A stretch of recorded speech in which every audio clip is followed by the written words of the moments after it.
Hey guys, welcome back. We're going to be continuing Nagash. It's been quite a journey so far, but I think we're making really good progress on this model. I'm really pleased with how he's been turning out so far. So, preemptively, before this session, what I did was I jumped in and I blacked out a lot of parts on the sleeves, as well as on the underside of his skirt, as well as on the inside of his armor. So, these areas on a lot of older Games Workshop miniatures, I think they were designed to kind of be painted as just dark shadow. I don't really think there was a real plan to have these look a certain way, just really to become understated and to be de-emphasized by painting them black. And it was a kind of stylized thing that was accepted, was a requirement for the purpose of casting the miniatures. It didn't particularly look good, but them's the breaks on the older models. It's just how they were done at the time. So I'm jumping right in to block in some of the silver areas. That really helps me to define which areas will be metallic gold. And I find that this is a very useful first step when I paint models with a lot of complexity. Today we'll be covering hopefully all of the metal parts, all of the armor of the black armor of Nagash. This is that fantastic suit of magical armor, which is kind of interesting because, back in the day, most wizards weren't actually allowed to wear armor, and it was quite, a special case that you've got a wizard that can actually wear magical armor. I mean, ward saves, and magical get out of jail free cards and so on. All that was par for the course for a wizard, of course. Nobody's going to waltz into a battlefield like completely naked. But a suit of actual armor, which had something basically functioning as an armor save, although in practice it was closer to a 4+ invulnerable or ward save, that Nagash has. And although it's not particularly expensive, it's essentially a 4+ save against everything and anything, whether of magical origin or else of physical origin. Nagash always gets to make this save, so it cannot be taken away by any means, effectively making it a ward save, right? In practice, or an invulnerable save if you're of a 40k bent. So the idea is that, it's a fairly average suit of armor in that sense, but it really comes into its own because the wearer of this suit of armor is Nagash. Simply because Nagash has 7 wounds, which is a shocking number of wounds to start with, and he's got a mighty toughness of 7. So there is a lot that an average attack has to do to get through that massive amount of wounds, like a lot of effort to get through that toughness of 7, plus his really rather decent weapon skill and so on. It's really good stats. And then after that, you get to halve practically all of the damage that he takes, simply by dint of it having to pass through the black armor of Nagash. And that's quite a big deal because the black armor of Nagash is costed for this. It adds an additional 100 points to the already substantial points cost that Nagash is worth, which is 475. So that makes him clock in at 575. Before you look at other upgrades like his sword, for example, the Book of Nagash that he has that turns him to magic level 5, as well as his staff, which allows him to store power from turn to turn. Yeah, so Nagash ends up becoming quite a costly investment if you take everything along. But to be perfectly honest, the armor is something that you always take simply because there are too many things that can sort out any large, imposing character on the battlefield. Nagash, of course, as befits his size and stature, he's a large target.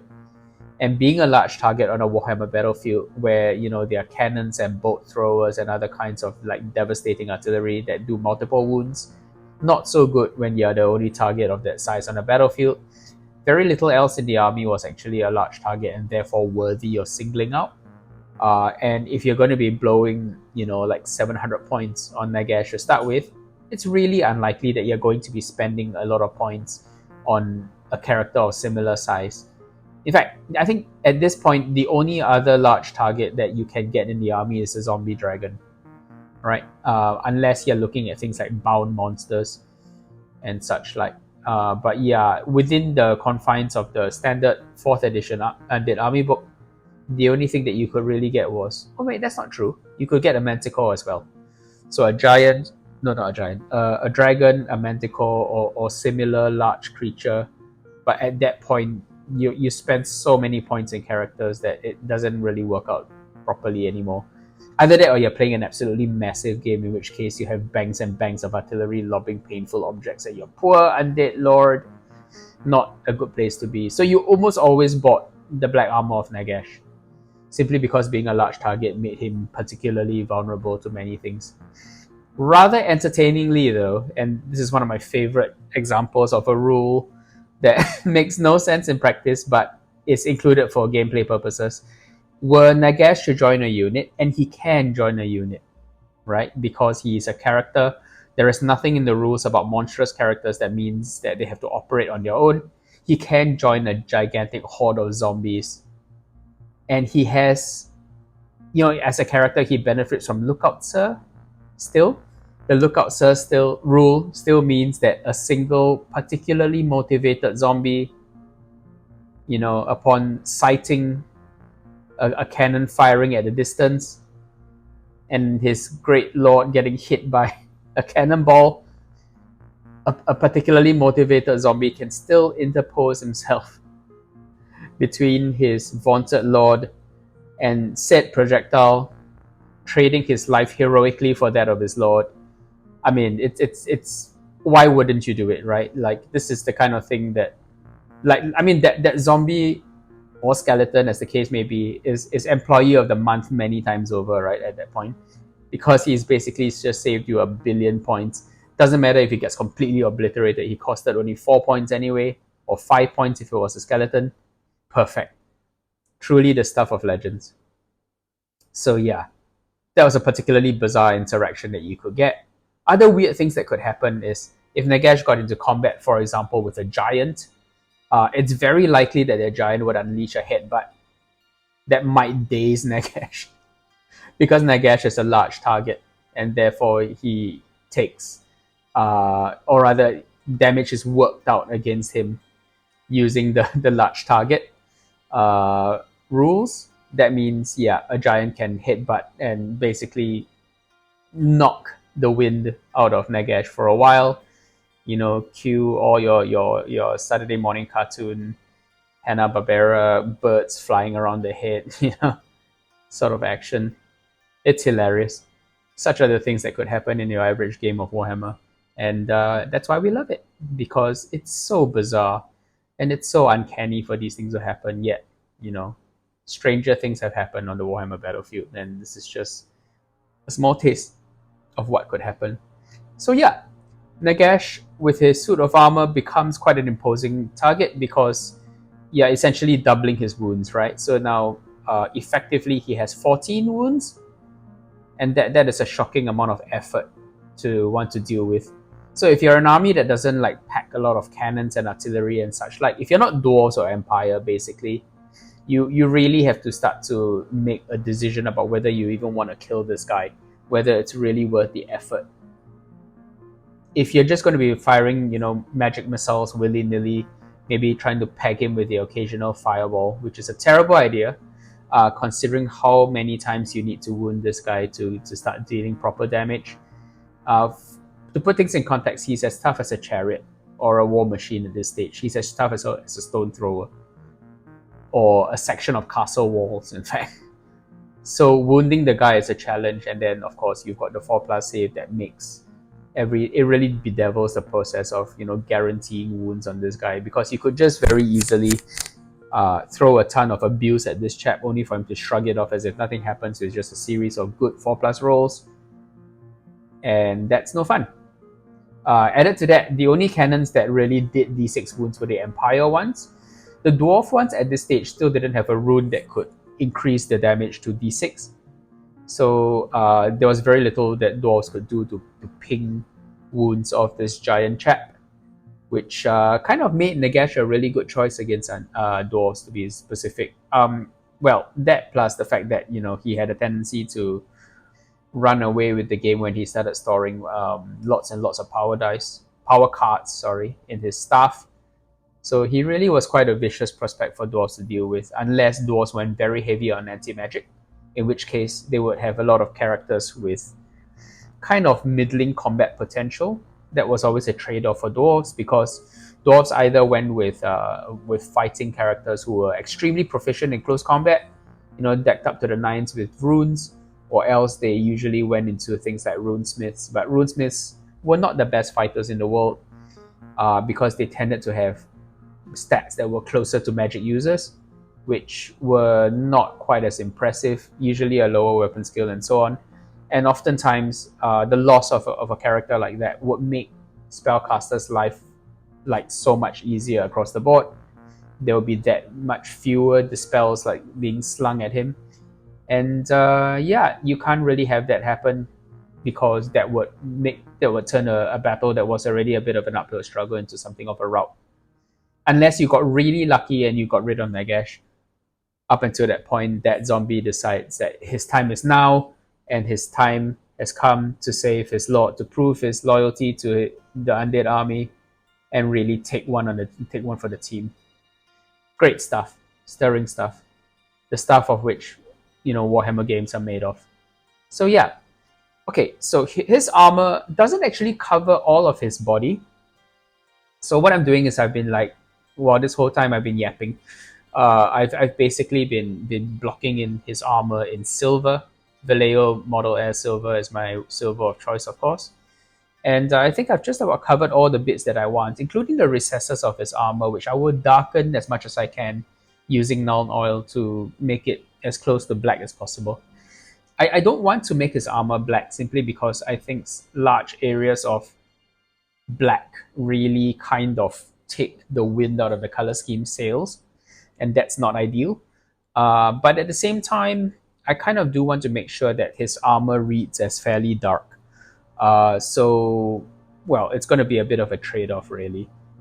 So once this is dry, I believe I will jump right in and, yeah, shade it. But for now, maybe an interim step that I can take while that's drying is to go back in with the magenta to block in his ruff. This ruff, I think I painted this subconsciously because I wanted to test out Sigvald Burgundy as a potential color for his robes. I like it. It's just very magenta in my opinion. So I don't know whether this will be the final cut. But I'm happy for it to reside on the ruff because it is a nice eye-catching color, which, as I've mentioned before, frames his head and his crown quite nicely. It provides that visual pop of color that separates his head, his rather large and imposing head, from the rest of his body. And I think that does a lot of heavy lifting in the color scheme department, for just being able to help us distinguish individual parts. And it's a big part of the final look of the miniature. As much as I want this model to be fairly coherent, I also recognize that having these components readily readable as separate parts, because you have to be able to identify his staff, his sword. Oddly enough, not his crown, but we already know the reasons for that, because this is not his original crown. This is the crown that came after the actual magic item, the Crown of Sorcery, because right now that rests in the hands, rests on the troubled brow of Ashak the Slaughterer. But there you go. Such is fate, yeah? The good news is that it sounds like like Nagash does have a remote controlled orc out there wreaking havoc in his name, or in his own name, except for the machinations of this evil one. So there you go. Sometimes things work out well that way too. Okay, so once this is dry, in fact, I think I might take a break now to hair dryer it just to be safe. Pardon me. Friends, if for some reason at some point in the future you've got the bizarre idea to actually record your painting sessions the way I do, definitely invest in a hairdryer. They are amazing and they will change your life. Alright, so let's move on to blocking in some of the gold on his outfit. I think I want to do the gold first because I want to see the extent to which it will cover the model. I want to make sure that I'm not overburdening the model with too much gold and detail. I want the shapes to still be readable despite this really ostentatious filigree So let's run a little bit of our standard gold wash, which is of course Nazdreg yellow plus Seraphim Sepia. Let's run that over the silver areas and let it flood into the recesses while trying to keep it kind of clear of the internal recessed area. So as you can see, his armor is comprised of an extremely ostentatious trim, and the flat of the armor, which is I guess the actual internal panels of the armor. These ones I will do in a dark silver, kind of mimicking what I've already done on his glove over here, right? So that look, I think, has all of the luster of a suit of armor without losing, that moniker of black armor, because black can be blackened, or that's how I'm interpreting it, blackened steel, as opposed to armor that's actually black in a very 40k kind of way. Like, I don't want him to look like a Black Templar, because I think that drains a lot of the color out of a model that is so obviously flamboyant and interesting visually, and full of the kind of detail that really benefits from having color to help you separate it visually. I don't really want to do large areas of him in black, because I think that's kind of not in keeping with the spirit of the 80s and 90s miniatures. Models then were really quite flamboyant. They really did advertise their presence on the battlefield. And as has been mentioned in more than one interview, was also done so that the models would look good in photographs, right? Because Mike McVeigh deliberately used extremely bright colors in order to attract the attention. And I have reason to believe that this model was actually painted by Mike McVeigh, although I've not found a particular painting guide that makes reference to this idea. I say this because there are parts on the original model, like the sort of detail or the flat of his gauntlets, for example, or his one gauntlet on his right hand holding his sword, where basically it's painted in this very distinct concentric line kind of detail that was all the rage at one point. So what it was a series of radial sort of concentric circles, which were interlocking, and this really served to create the impression of even more filigree on a model that's already bursting with detail, in my opinion. So I'm not going to be doing that. Don't quite love the look of it. It just looks a little bit too ornate. And of course you're wondering, well, I mean, this is Nagash, right? It's supposed to be ornate. But at the same time, I have to say, if you've already got stuff which is sculpted, right, on the surface, adding painted on detail just makes it look overly busy, and it also creates a situation where you've got two different layers, two different levels of detail, which visually don't work together, in my opinion, because like one has actual recessed depth and the other one is just patterning on the surface. You could argue that all banners are just patterning on the surface. That's true, but I think we understand what a banner is visually, or visually a banner is essentially a tapestry, and I think we understand that it doesn't actually add that much to the model if the surface has extra painted detail, unless there is a nice flat surface to really draw attention to it. In this case, the model's already crawling in detail, so I think I might live without it. By that same logic, however, I might do something with the edge of his robe, simply because, well, there's not a lot going on down there. Not that that's a bad thing. It's nice that you have a little bit of relief. But for a model that's so absolutely bedecked in detail, it's a little bit strange that right at the hem, near the floor, near his feet, there isn't a lot of detail to draw the eye. In fact, in the original model, that like I said, is probably painted by Mike McVeigh, he went on to add a very intricate trim that kind of looks reminiscent of Gothic, I guess, metal scroll work for their railings and so on, or their fencing.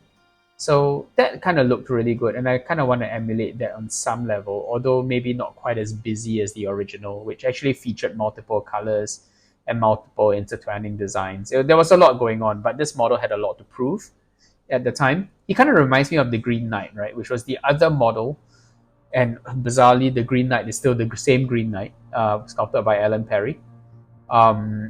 Yeah, just the idea that Alan or Michael, to be perfectly honest, I don't quite remember. I'll look it up. But yeah, that the Green Knight essentially wasn't the most heavily detailed model in the world, um, but it was given such an ostentatious color scheme, again with that sort of concentric radiating kind of design, that pattern, that the model ended up looking like $1,000,000, to be perfectly honest, but painting it was always extremely difficult. Now, look, one day I will give that model a try because it's another one of my holy grail models, but I think I will do a little bit of studying first before I give that one an attempt. I did remember reading interviews of the day from Mike McVeigh talking about his process, how he used different, temperatures of green, meaning some that were more towards the yellow spectrum, some that were more towards the blue spectrum, in order to help separate the rider from his mount, because essentially the model was just there was a lot of green, wasn't it? Yeah.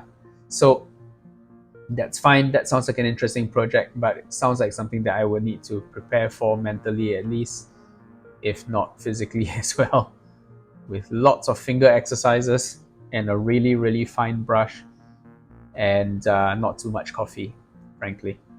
Okay, so the silver is kind of where it is. The basic shapes of the gold really have a bit more form and structure now, and I'm beginning to see the extent of the gold just on its own.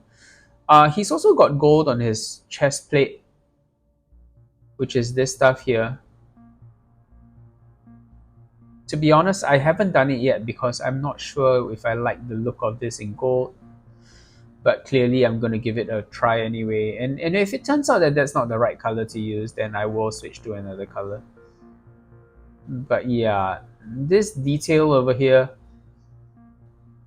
Now, the reason why I'm not sure about it being gold is because whereas the shoulder pads, the sort of balance between trim and panel is quite well laid out. When it comes to here, you'll see that as I paint this, almost the entire surface is going to be gold.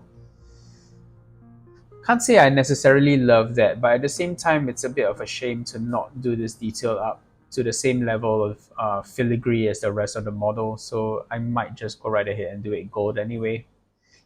It's just that the amount of gold is rapidly creeping up on the surface, and I might have to come in with a bit of black to trim it, just so that it doesn't become, like he doesn't turn into like some kind of a lurid Stormcast Eternal looking thing. Yeah, it's all right. We'll see how it goes. It's also interesting that the armor plates kind of just terminate there. Yeah. I guess once the purple comes in, these models, these parts of the model won't look too terrible. But that's still a little ways off, I suppose, and I would like to get some satisfaction from this stage of the process. So I will measure my approach, and maybe I'll adjust it as time goes on, because I'm not sure whether I truly love the way this turned out. Yeah, but we shall see. I guess it doesn't look too bad, and it does separate it from the chains. Right now, the chains are proving to be the saving grace of doing the chest armor, this corset-like part of his armor in gold. It's just a lot of gold, essentially. I feel like over the years, no color has been misused as much as like gold. There's just too much gold in Age of Sigma and Warhammer 40k now. Too many models are just like absolutely covered in it. It's as if it doesn't matter anymore. And when you've basically used so much gold all over your miniatures, you drown the look of the miniatures like at a distance. Nothing looks important if everything looks important. So sorry to say, I've never been a fan of the Stormcast Eternal models when they're painted gold. I know that's the official color scheme for the most often seen subgroup of Stormcast Eternals, but that original blue, gold scheme really bothered me. I thought it was gaudy and a little bit uncharacteristic, unbecoming of something that was supposed to be set in the Warhammer world, or I guess its successor setting. But that's just me as a Groniard. I guess that's not surprising that I felt that way at the time, because I liked my Warhammer a certain way, and I kind of got used to it over time. So yeah. Okay, time to jump in with a bit of Nuln Oil. As before, this is old Nuln Oil, which you can replicate by adding a little bit of Black Legion to new Nuln Oil. It'll give you a color that's very, very close, and therefore, yeah, a good enough analog for you to replicate the scheme should you choose to. Again, your mileage will vary with the way these newer washers, washers and shades, they like paints in general from Games Workshop, they change, right, over time. I mean, to be fair, it's not just Games Workshop, right? It's also other companies. I know like Vallejo has changed its formulations many times for some of the colors that I use quite a lot. A really good example is their orange. Their sort of mid-tone bright orange has gone through many phases. It's gone from dark to light to very reddish at one point, and then back again to something that's more resembling a yellow kind of tone right now, to back to red again, which is where the color is now today. So it doesn't mean it's useless. It just means that you need to adjust your style accordingly. The idea of not painting your army simply because Games Workshop changed your color scheme or you changed the color that you were used to using, to me, that's not a thing. I just feel like you should be able to work in a bit of variation in your army. And even if it doesn't look exactly the same, even in real life, models don't stay the same. Like if you look at Sherman tanks of the early war, in World War II, right, early World War II, as well as those that come from late World War II, olive drab changed a huge amount as a main color scheme. So even in a real military organization, whether it's more present day or more historical, there's no reason to assume that colors don't change a little bit over time. And in my opinion, if you were to do an army that's renowned for having really similar color schemes, like for example Empire, I think it's okay to mix in a couple of guys who are kind of faded or a slightly different shade of the blue that you're using, say for a Middenheim force. I like the idea that some of these guys are more veteran than the others. They've seen more things, and therefore they've been sprinkled amongst the regiment to stiffen their resolve, which is something that happened in real life, right? Because sometimes if you couldn't trust the motivation of your greener troops, what you would do is you'd sprinkle in the odd veteran amongst them to give them a little bit more of a backbone in a proper fight, so that they don't go running the moment the first cavalry charge thunders down their way. To be fair, a lot of things that could happen on a medieval battlefield, for example, would be incredibly terrifying to somebody who didn't have the training to understand that they were armed with equipment that could help them survive it. I'm speaking, of course, of things like spears or sarissas and so on. So these are all things that the ancients understood to do, to basically stiffen their units to make sure that they don't go running off, and then they can sort of create pockets of reliability within their bigger formations. And yeah, these ones would necessarily have the looks to match. Faded outfits, faded or worn or just constantly repaired equipment has the hallmark of looking a slightly different color from afar.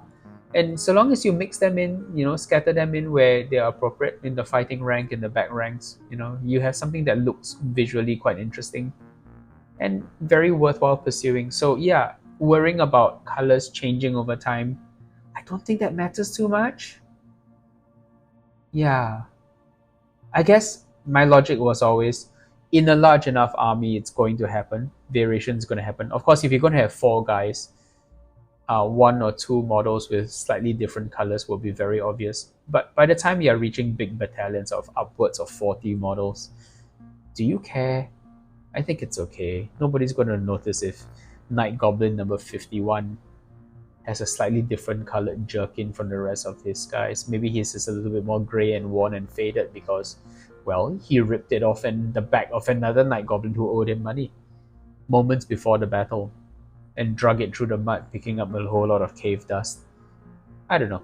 There are a lot of things that real world armies do that don't necessarily lend themselves to reality on the battlefield when you play games like these, or at least our perception of reality.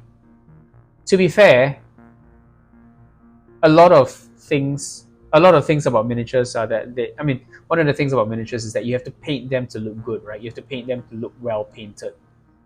There are certain kinds of thing, patterning, for example, that you don't normally do because it tends to make miniatures look worse on the battlefield. So, case in point will be camouflage, right? A camouflaged model, a properly camouflaged model, is designed to have its outline broken by the markings. Therefore, making a model beautifully camouflaged, like well painted as a camouflage model, usually means that you're painting for it to be more eye-catching rather than less eye-catching.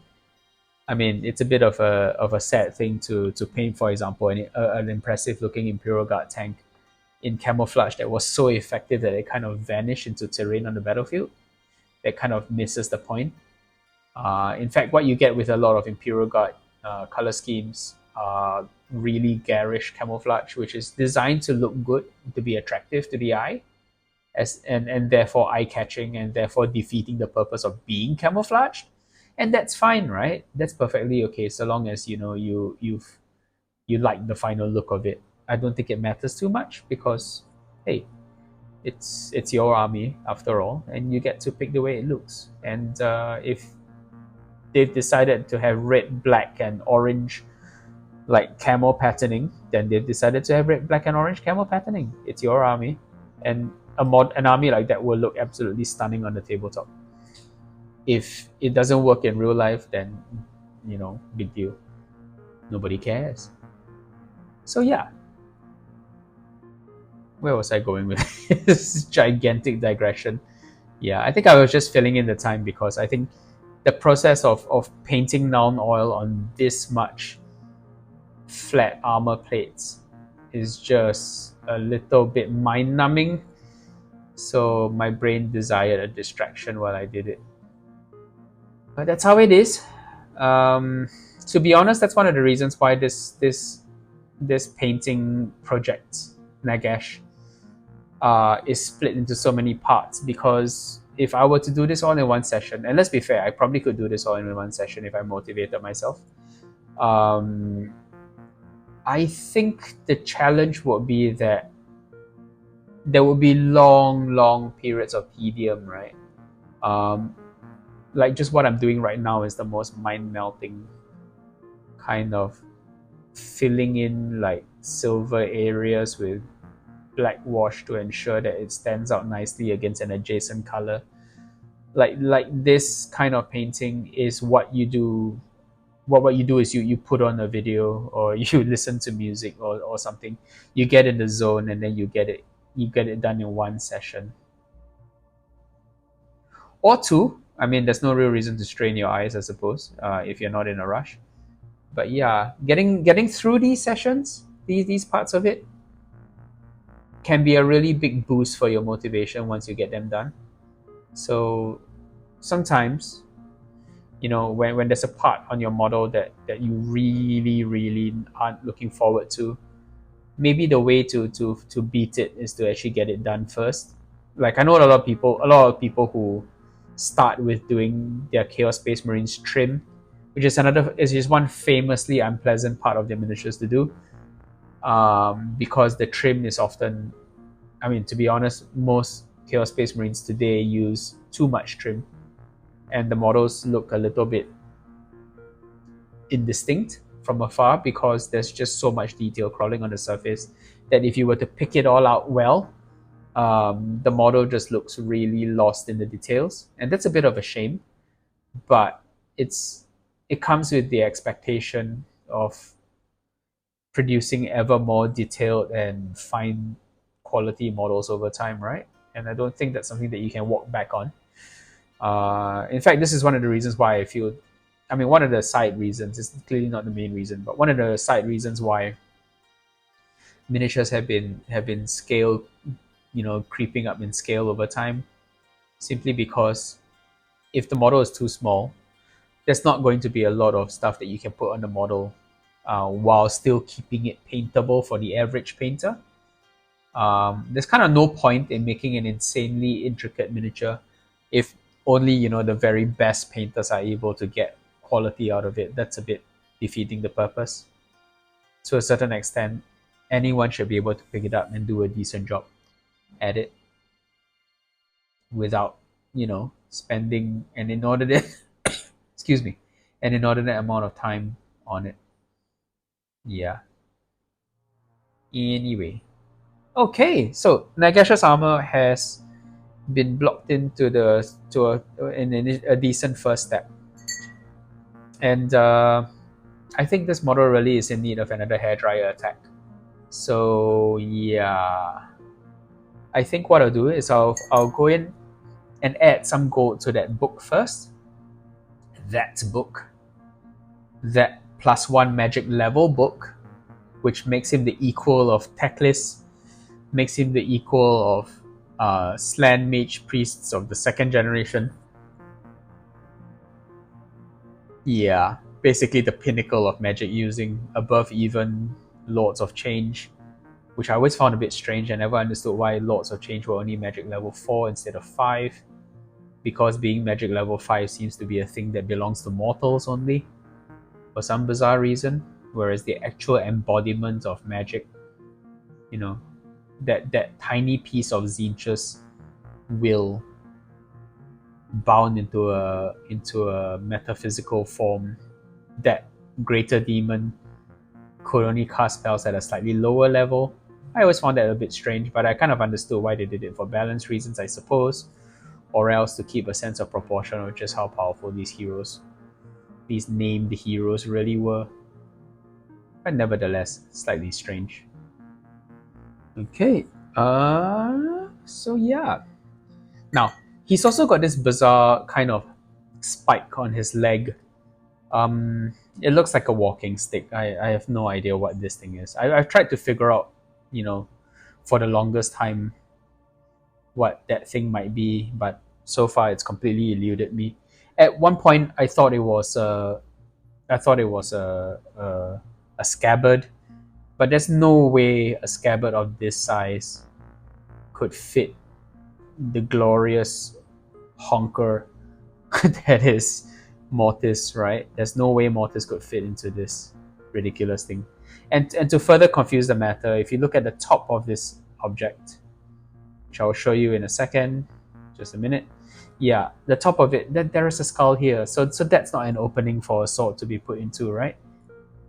There's a skull sculpted there. So my thought is that Gary Morley must have sculpted this as a scabbard, realized maybe it was too small to fit the scabbard, and this is a problem primarily because, well, the sword's right next to it, right?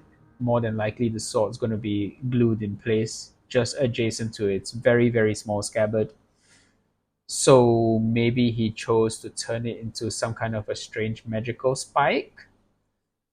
Couldn't tell you. Yeah, not too sure what it is. To be fair, it's a nice little bit of detail, something fun to paint. But as to what that thing could be, no idea. Because it kind of has the riveted lower section of a scabbard, and it's kind of chunky enough to look like it could take a sword blade. But unless he's got another unsheathed blade somewhere on his person, I don't see how that could be the right size for his monstrous weapon. I'm also going to just jump in and do these horns in red, simply because a little bit of relief is required from the huge amount of gold. If I were to just do this goatee sort of skull in bone, frankly, this would vanish into the model because from afar, bone doesn't look that much different from gold, especially once the highlights have come on for both gold and bone. Bone you will be highlighting to some level of whiteness, right, on its extreme edges. Gold you will probably be edging some of these sections in silver, and therefore, yeah, there's no way that would stand out nicely. Okay, so it's time to, I think, come in with a little bit of silver into the gold wash in order to clean up some of the shading, I think, now that it's superficially dry at least. So I will be able to figure out some of the issues, which, to be fair, have been bothering me a little bit. When you work, with washes, like on the edges of models, through capillary actions or sometimes through just the fact that it's fairly difficult to control little patches of color on the surface of a model like this, yeah, you're bound to make little mistakes. So I like to take the highlighting phase as an opportunity to fix colors.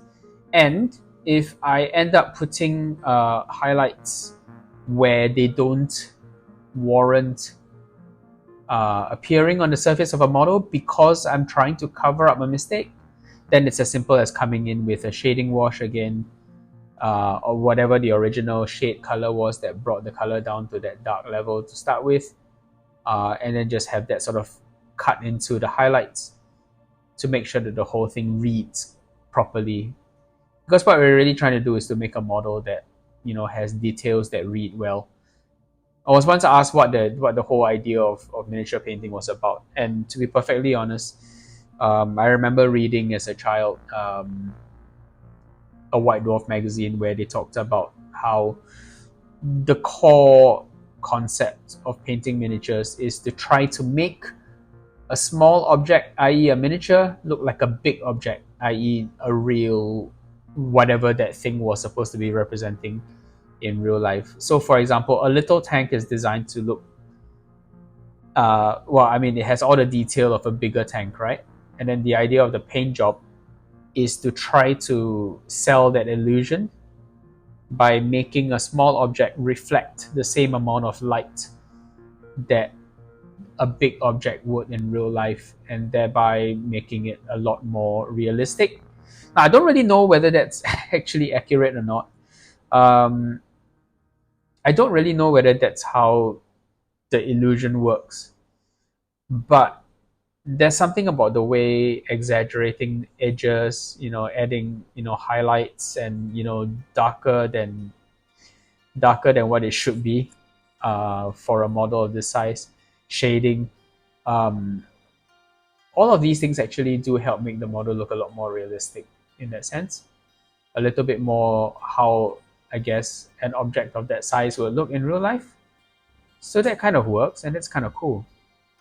So I've always held on to that definition. Make a small object look like a large object, because in real life an orc is what, 6 feet tall, 5 feet tall ish. A tank is huge. It's bigger than 2 lanes on an average public road. If it's a heavy tank, yeah, it's enormous. Or a main battle tank in real life. Those are enormous, and therefore they look enormous. They reflect a commensurate amount of light, and they have presence that your tiny miniature would not have. Okay, so the next step is to go in and do the little bone bits. So thankfully I've prepared all the colors in front of me over here. By this point, I think you should be very familiar with most of the colors that I'm using. You know what? I've changed my mind. I don't think I will do the skulls in bone. More than likely, they will vanish for the aforementioned reasons. So let's do them in Gryphcharger Grey. Yeah. So that blue-gray tone that I achieve by adding an equal amount of Gryphcharger Grey to Skeleton Horde, I think does wonders in separating the layers on this miniature, because he is the supreme lord of the undead. Therefore, he's covered with a silly amount of bone detail. And were it all to look the same, that would not sell the complexity of this miniature correctly. So yeah, perhaps a grayer bone would help these stand out. Yeah, there we go. So simply by varying the spectrum, you get something that can be readily picked apart by the eye in a good way. Yeah, there we go. So that small amount of differentiation really helps. To be perfectly honest, I have my doubts about the top part of his helmet, because I think the gold was very close to the bone. Not sure how I want to really brighten up the bone without going in to perform a very lengthy and very tedious highlight, because all those little grinning skulls would probably take forever to do. But I have to think about the outcome and what I want to achieve with that. In the meantime, I'm going to go back and drop in a little bit more silver on this weird spike of his, because I realized I missed most of these bits out. Well, not that I missed it, it's just I didn't really know what color I wanted to make them. I see now that I have to do them in gold, because they are extremities that need to be sold as precious. As in, they're clearly equipment, right? They're gear. So gear has to look the part for an important model. It has to look impressive, it has to look dangerous, or else it just kind of looks really out of place on a model that's so ostentatious and impressive. Did I just get paint on him? No, I think I'm fine. Okay, cool. So now the very edges of this armor have now been taken to pure silver, which is why this model, I mean, yes, this model gets a lot of flack for being a little bit silly looking, but and a bit dated for sure. But this model is a joy to paint, simply because I think Gary Morley had a very strong idea of how this model was to be painted. Proportionately, he's a bit large where he should not be. So, for example, like I mentioned in the past, the idea behind paint, like designing something that's large, like a giant, right, is that you can put details on the giant that convey something of its scale. You can put objects on a giant which are to scale with the smaller creatures around it. So you could have a cartwheel as a shoulder pad, for example, or a shield. Yeah, you could have like for example, a chunk of castle wall worn around its neck like a millstone, that kind of thing. And that will convey the size and power of a giant, by making reference to the fact that things don't fit correctly on them, or things don't quite make sense when you look at it that way. A lot of makeshift repurposed equipment looks good on miniatures like that for a reason.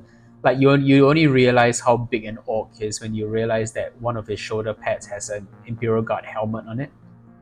And now because we innately understand the size of a man's head roughly, or a human's head, you can now appreciate the size of the giant or the orc in question, for example. Now, this whole thing breaks down when you've got a model that's supposed to not be dressed in makeshift equipment. For all intents and purposes, everything that Nagash has on his person, his rather bony person, but still person nonetheless, is basically of the finest quality. So what do you do to convey that idea? Because he's going to look like, a man in a tailored suit, or a tailored suit of armor. He's going to look like everything's designed to fit. So how do you show scale? And I think Gary's idea here was to go, okay, cool, I'll just put a lot of detail on it. I mean, after all, this is a mighty undead lord. Therefore, he should be as ostentatious as possible.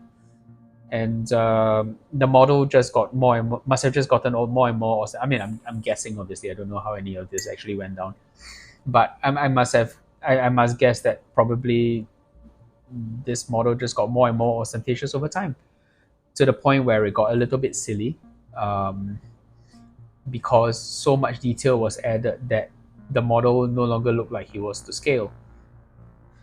And that's why you have to apply.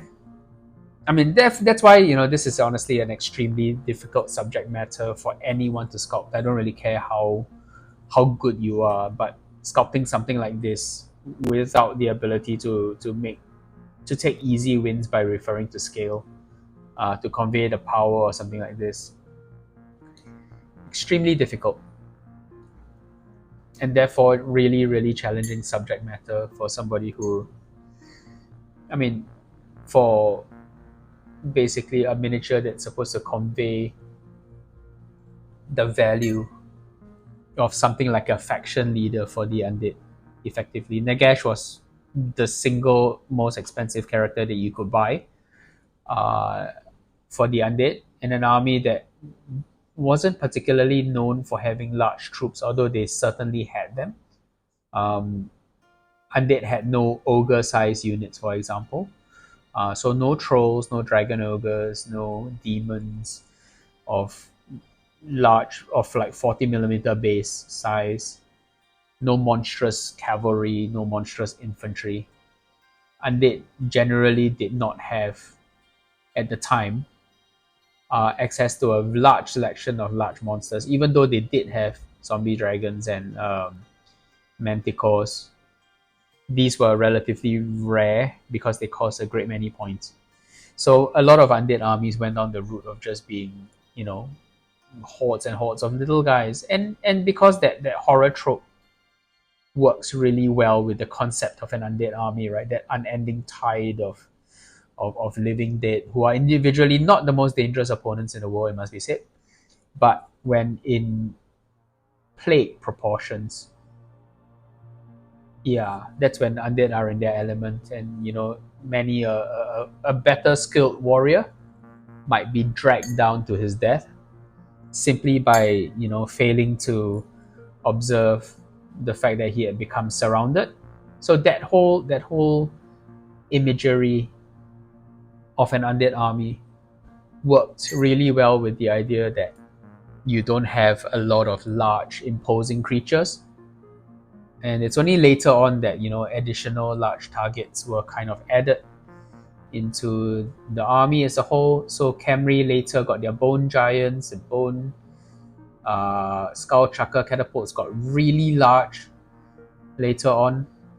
All their centerpiece models, like their sphinxes, their necrosphinx and so on, all those really came a lot later on. At this point, the undead army was primarily an infantry horde with a few units of elite cavalry, with quirky abilities, like the ability to ride through solid objects and so on. It was really an army of specialists in that sense, with a core of cheap, disposable troops that could be endlessly regenerated. So, yeah, that was a concept that you had to introduce a large monster character to. So he had to be the most ostentatious looking model on the table. And the problem is, it's hard to try to figure out how to make a model like that look, especially since it's going to be essentially selling the entire range of miniatures to somebody. Almost everybody I knew who played Undead had a Nagash.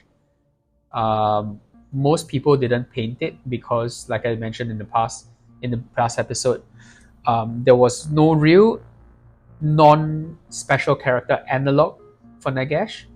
So people who didn't regularly play with special characters didn't really own the model because you couldn't use him to proxy another character. There is only one Lich King or Lich Lord or gigantic 15-foot tall skeleton magic user character, and that's Nagash. So Nagash could only be used as Nagash, therefore, unless you were using him as Nagash, you probably wouldn't have him in your collection, or it wouldn't be a priority to paint the guy. I mean, most people certainly owned him. It's just you barely had him painted. Yeah. And to that end, I was one of those people who played Undead a lot. And wanting to use Nagash it always came with a bit of a sense of guilt, because this is a ridiculously powerful 700 point miniature, kind of like the equivalent of a 40k game where you brought an Imperial Knight to a small game because he will be so dominant. And it got a bit silly, to be perfectly honest. A bit unfortunate, but that's just how it is, because that's the price you pay for having a model that's so unique and special, that he necessarily kind of warps the game a little bit around him. A bit unfortunate, but that's how it is. So Nagash's armor is looking pretty good. The only thing now is that his outfit is still white. He's kind of got a bit of a look of a Vestal Virgin about him, in his virginal white. Either that, or he looks like a very happy bride to be. But it's alright. We will take our time with this. I will not be rushed. Nagash deserves it. And we will move on to the next section of the model shortly when we are ready to do so. I am very much looking forward to putting in the purple, because I think that will go a long way to finishing the model in a really satisfying way. And yeah, that looks like it's going to be really fun to do. Okay guys, I'm going to cut it off here. There's a lot more to do, but it's a lot of rather tedious back and forth touch-ups for the noun oil as well as for the gold areas. And I think you kind of get the gist of what I'm trying to do here. Moving forward, this model will involve a lot of back and forth and touch-up and cleanup and so on, but not a lot of actual interesting techniques. So I'm going to break one of my rules here and basically just touch this up. Break one of my rules by finishing this guy up off screen. I can't imagine a lot of this touch up and clean up work will be particularly fun to watch, and there's not much techniques on Showcase anyway. So the next time we meet, which will be tomorrow, I hope to do the last part of him. Either tomorrow or the day after. I might not be able to record tomorrow, but I will do my utmost to do so. So long as I can. And I think we will come back to this tomorrow with a fresh pair of eyes and get to do that really awesome purple bit of his robes. A lot of fun. Looking forward to that. Okay. All right, guys. Have a good one. Cheers. This is the model as it is now. I think he's looking pretty good. If unfortunately slightly like an angry bride who hasn't quite gotten her way or got left at the altar and now is looking for some revenge. Cheers guys, have a good one. Take care. Bye bye.